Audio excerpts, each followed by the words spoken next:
తిరుమలలో TTD vigilance police అధికారులతో అదనపు ఈవో వెంకయ్య చౌదరి సమన్వయ సమావేశం నిర్వహించారు. ఈ నెల 24 నుంచి అక్టోబర్ 2 వరకు జరగనున్న శ్రీవారి సాలకట్ల బ్రహ్మోత్సవాలపై రివ్యూ చేశారు. తిరుపతి ఎస్పీ సుబ్బరాయుడుతో కలిసి టీటీడీ విజిలెన్స్ పోలీసు అధికారులతో మాట్లాడారు. సమావేశంలో భక్తుల భద్రత, రవాణా, పార్కింగ్, క్రౌడ్ మేనేజ్మెంట్ అంశాలపై చర్చించారు. బ్రహ్మోత్సవాల్లో తీసుకోవాల్సిన భద్రతా చర్యలపై అధికారులతో చర్చించామన్నారు అదనపు ఈవో.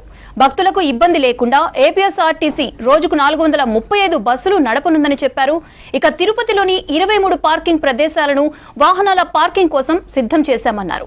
4200 మంది పోలీసులు, 1500 మంది విజిలెన్స్ సిబ్బందితో కట్టుదిట్టమైన భద్రతా ఏర్పాట్లు చేస్తున్నామని వివరించారు అదనపు ఈవో వెంకయ్య చౌదరి.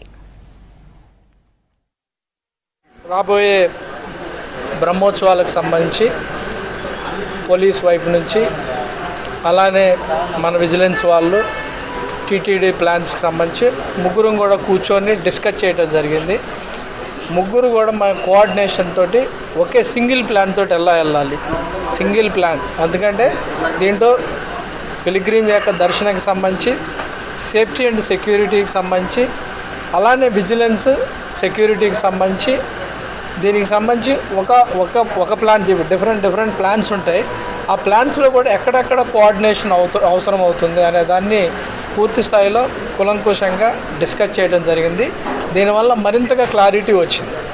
క్లారిటీ ఏంటంటే మనకి ఎగ్జాక్ట్గా లాస్ట్ ఇయర్ని డేటాను బేస్ చేసి ఎంతమంది రాబోతున్నారని ఒక అంచనాకు వచ్చాం.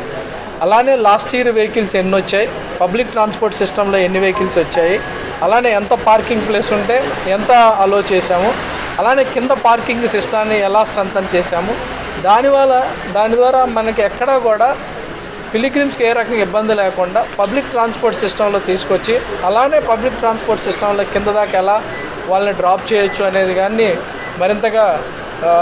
నిరంతరంగా డిస్కస్ చేయడం జరిగింది. దాంట్లో ప్రధానంగా ఏంటంటే ఏపీఎస్ఆర్టీని కూడా ఇన్వాల్వ్ చేయండి, బీసీలో వాళ్ళు కూడా పార్టిసిపేట్ చేశారు. అలానే మన టీటీడీ ట్రాన్స్పోర్ట్ సిస్టమ్ కూడా దీంట్లో పార్టిసిపేట్ చేయటం వల్ల మరింత క్లారిటీ వచ్చింది. ఒకటే విజ్ఞప్తి అందరి భక్తులకు కూడా, టీటీడీ అన్ని రకాలైన ప్లానింగ్ చేసింది.